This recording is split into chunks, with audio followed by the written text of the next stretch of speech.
Hey, you guys, welcome back. Part two of Egypt. Thank you so much for listening to me read here at Audrey's reading area. Yeah, we're having fun reading about Egypt. Peek into history. A ruined view. The ruins at ancient Thebes included monuments, tombs, and entire temple complexes. The Great Hypostyle Hall has 122 engraved columns, 12 of them nearly 70 feet high each, taller than the columns at the Lincoln Memorial in Washington, D.C. Wow. Memories of Memphis. In northern Egypt, ruins of the busy ancient city Memphis still stand. The temples of Ptah, P-T-A-H, Ptah, royal palaces, and huge statues show the grandeur of the former capital. The burial ground at Saqqara, S-A-Q-Q-A-R-A, Saqqara, includes the oldest surviving pyramid of Djoser, D-J-O-S-E-R, Djoser. Rock solid. In southern Egypt, the rock temples of Abu Simbel draw thousands of visitors. That's these right here. They explore ancient inscriptions, paintings, and massive statues carved into the side of a mountain.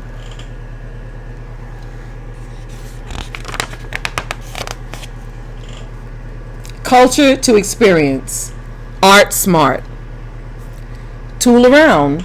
Early Egyptian civilization excelled at metalwork, mining metals, refining them, and forming them into heavy tools, fine jewelry, and delicate threads for cloth.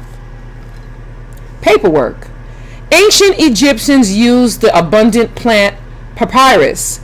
You've heard me say papyrus a couple of times. That's what it is. They used the abundant plant papyrus to make tough, thick paper. They separated parts of the plant, pounded and pressed it, and then dried it. While many people used scrolls, early Christian writers preferred papyrus sheets made into primitive books. Egyptians today still make papyrus for art and painting, not hieroglyphics. Play on. Music makers. So for 4,000 years before Christ, Egyptians played harps, flutes called nays, and string instruments called ouds. 600 years after Christ, percussion and singing became popular. Today, Egyptian music shows the influences of ancient Egypt, Africa, and the Western world. Good sport. Soccer, known as football in Egypt, is all the rage, both to play and to watch. Well-known Egyptian championship teams El Ahly and El Zamalek are popular worldwide. The Egyptian national teams won the African Cup of Nations a record of 7 times. 7 times! Wow, that's good. In nearly 1900s, Egypt excelled in weightlifting, boxing, and wrestling. Today, Egyptians compete in most sports, including basketball, handball, squash, and tennis. And by the way, handball was my game. That was the game that I excelled in my younger days. Belly boogie. Raqs sharki, meaning oriental dancing, might have originated in Egypt. Today, the country is considered the international center for the art of the belly dancing. Y'all don't want to see my belly dance. Time for prayers. Culture to experience. Time for prayers. Most Egyptians are Muslim who worship in buildings called mosques. Each mosque has a minaret or tower. 5 times a day, a call to prayer is issued from a mosque's minaret. Cairo, the capital of Egypt, is often called the city of 1,000 minarets. Mark, author of the oldest gospel in the Bible, is traditionally considered the founder of the largest Christian church in Alexandria. The Coptic church fulfills the prophecy of Isaiah 19:19. In that day there will be an altar to the Lord in the midst of the land of Egypt, and a pillar to the Lord at its border. Copt. A small number of Egyptians are Coptic Christians. The word Copt is an English word taken from an Arabic word, Gipt or Gypt, which means Egyptian. I'm learning something with you guys. Time for parties! Woohoo! Days of dedication. Muslims celebrate two major holidays, Eid al-Fitr and Eid al-Adha. I'm doing my best. I'm sorry. I'm probably mispronouncing them.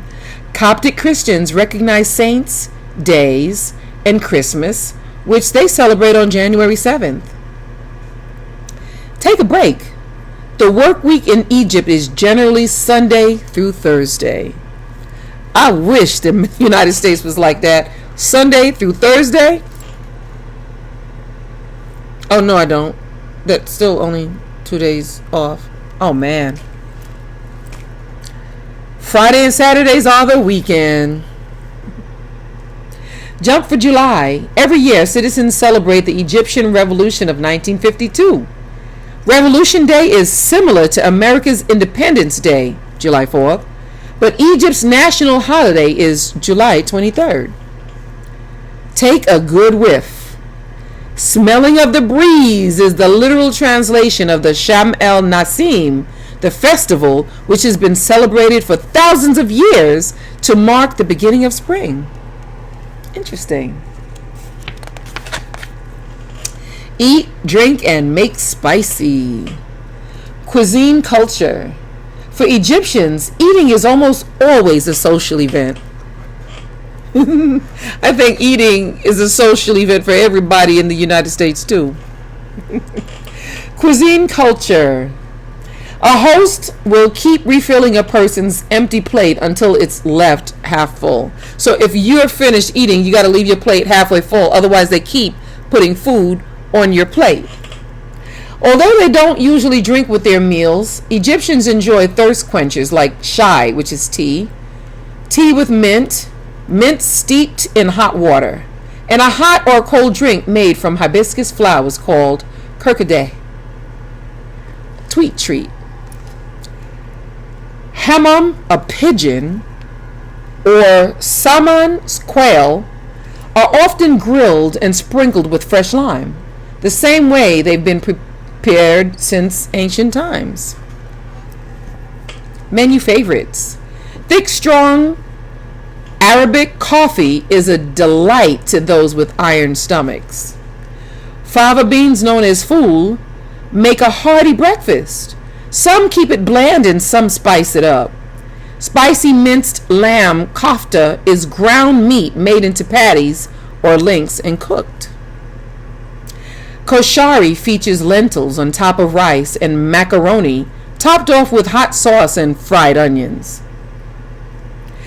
Ali is a sweet mix of pastry, cream, coconut, raisins, and nuts. It makes a tasty dessert. You could leave the coconut off for me. Fishy dish. In the spring, Egyptians cure fish to make fesik. Prepared correctly, it's pleasant. Prepared incorrectly, it can be poisonous. Oh. Out with the old. Pass it on. For much of its long history, Egypt was ruled by generations of royal families or dynasties. When a pharaoh died, his son took over, whose son eventually took over for him, and so on and so on. This is not the way Egypt is ruled today. Overruled. For 3,000 years, Egypt was ruled by dynasties. Then Alexander the Great from Greece conquered Egypt 300 years before Christ was born. It stayed under foreign rule for more than 2,000 years. Then in 1952, a native Egyptian ruled once again. Go vote. Like America, Egypt is a republic where citizens vote for a president. The 28 governorates resemble states, which contain towns, cities, and local governing power. Need to lead. You're not getting any younger. King Tutankhamun ruled for 10 years before he died at age 19. You know that means he was the king at 9. Do the math. Ramses II ruled for over 66 years and lived into his 90s. Name drop. Egypt played a vital role in many biblical events, yet only 4 pharaohs are named in the Bible. Fine line. Muhammad Naguib, one of the leaders of the Egyptian Revolution of 1952, became the first president on the day Egypt was declared a republic. Egyptian President number 3, Anwar Sadat, governed for 11 years and won the Nobel Peace Prize. Egypt's 4th president, Hosni Mubarak, ruled for 30 years before he was forced to step down. In 2012, Mohamed Morsi was sworn into office.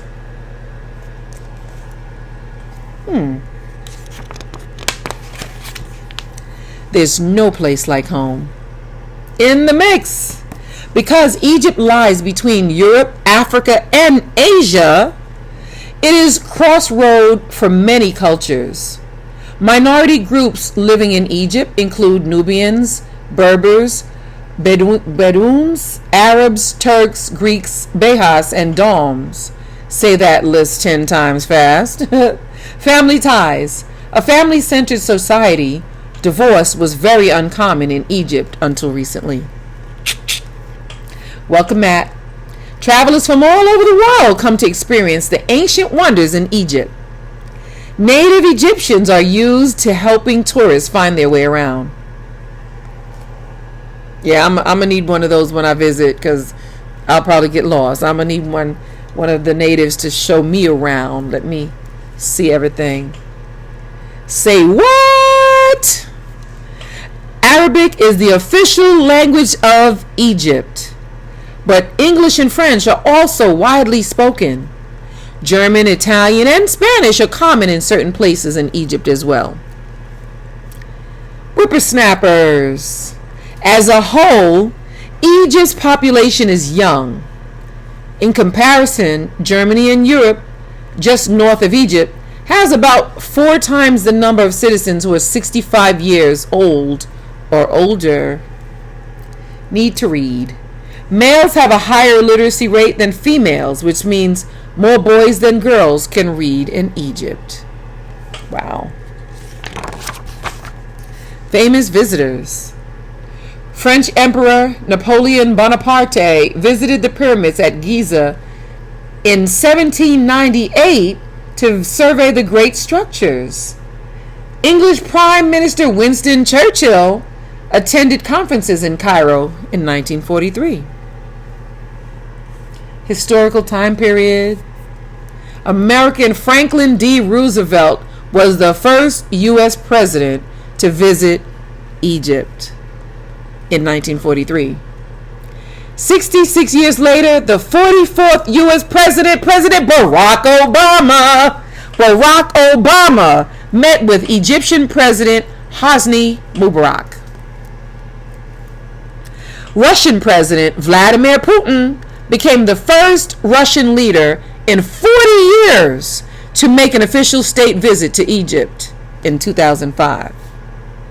Australian singer Kylie Minogue, French performer Jean-Michel Jarre, American rock band Grateful Dead, and the Aida Opera have all performed at the Giza pyramids. Interesting.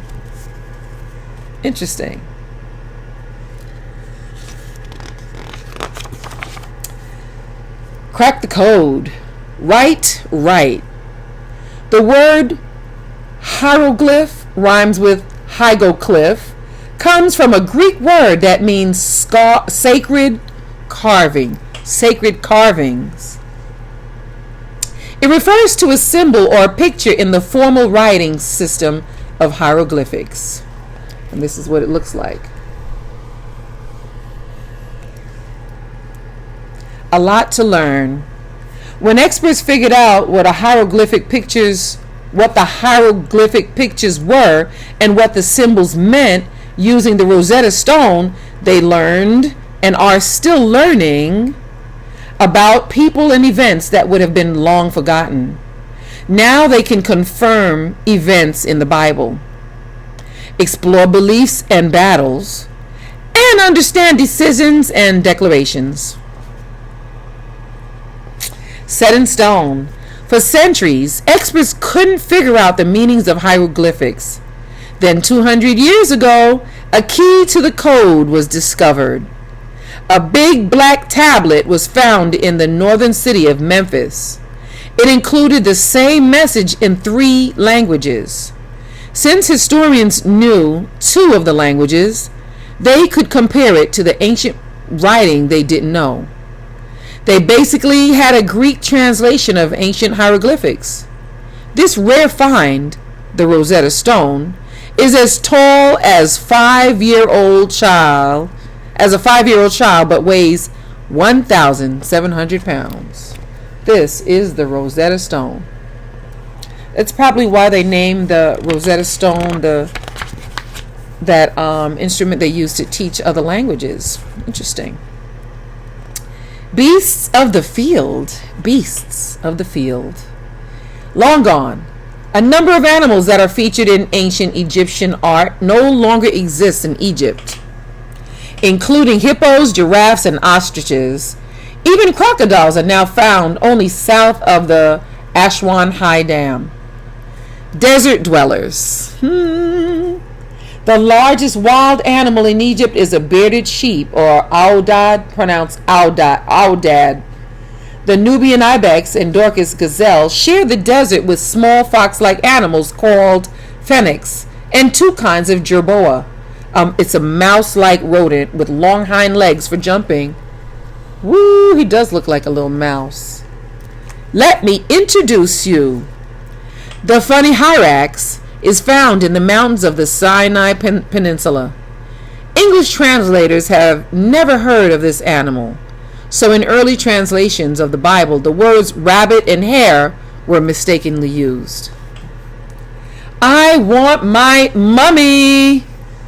At a first glance, the Khafre cat looks like a pet curled up on the couch, but this is no house cat. The Egyptian wildcat cleared out mice and snakes and became the symbol of grace and poise. In 1888, a tomb containing cats carefully wrapped in linen was discovered, proving that Egyptians often prized their cats.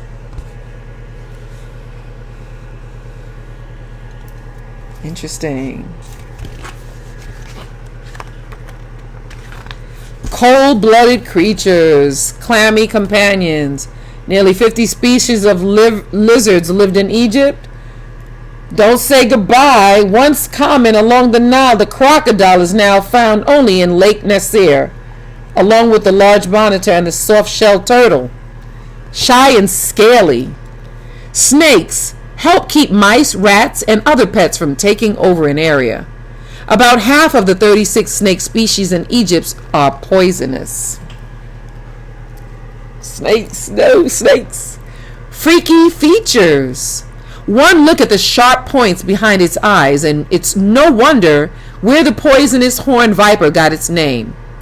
When the cobra gets annoyed, it flattens its neck region into a cape, and adopts a classic upright cobra pose. The spitting cobra can shoot blinding venom 6 feet. The sand viper slithers sideways to go forward. Woo, look at the picture. How it slithers sideways to go forward. Wow. Creepy crawly crowd. Big buggy deal. Jumping Jehoshaphat. To the ancient Egyptians, a bug's behavior had significance and religious symbolism. Important insects are found in tomb drawings and on jewelry, seals, and amulets, which are like Lucky Charms. Not the cereal. Jumping Jehoshaphat, grasshoppers, and locusts, which travel in swarms, represented a king's enemies, as in soldiers came into the city like locusts. Pharaoh Ramses II wrote a similar description for his Hittite enemies. I'm probably saying it wrong, I'm sorry. Buzz on over. Large golden figures or flies were awards for toughness in battle, just like we award trophies today. These were the trophies or awards that they gave them. The museum in Cairo owns 3 that were found in a queen's tomb. Apparently gifts from her sons who earned the prized flies. Fancy flyers. Butterflies were not a religious symbol as much as a symbol of beauty. Like honeybees, they inspired jewelry and colorful tomb paintings. Hieroglyph. Can you guess these insects from their hieroglyphic symbols? Interesting. Let's try to guess them since we have a little bit of time. This looks like a cricket. I don't know. This looks like a beetle. This looks like a bee. I don't know. And you guys can figure out what the rest of those are. The end. There's a glossary. I'll tell you guys some words. Ancient means belonging to the very distant past and no longer in existence. Archaeologist is an expert who studies ancient people and their culture. Artifacts. An object made by a human being, typically of cultural or historic interest. Colossal. Extremely large. Colossus is a statue that is much bigger than life size. Delta. A triangular area of deposits at the mouth of a river. Famine. A famine is extreme shortage of food in a region. Native. Native means it's connected with the country of a region of a person's birth. For example, a native of Egypt is born in Egypt. Obelisk. It's a stone pillar, typically a square pillar with a pyramidal top, set up as a monument or landmark, and it looks like this. A peninsula. A peninsula is a piece of land projecting out into a body of water. That's a peninsula. A pharaoh is a ruler in ancient Egypt. Sarcophagus is a stone coffin, typically displayed above ground. A scepter is a fancy staff carried by rulers on ceremonial occasions as a symbol of power. A shrine. A shrine is a container for honored objects. And steps, like on a pyramid, flat platforms built from the ground, from larger to smaller, to achieve a completed shape similar to a geometric pyramid. Pretty cool, huh? Pretty cool. Egypt. Wow. That was exciting to me. Hope you guys get all excited when I read these books, these multicultural awareness books. Thank you so much for joining me here at Audrey's Reading Area. See you again. And don't forget to subscribe. And don't forget, share my videos. Thank you guys so much. See you next time.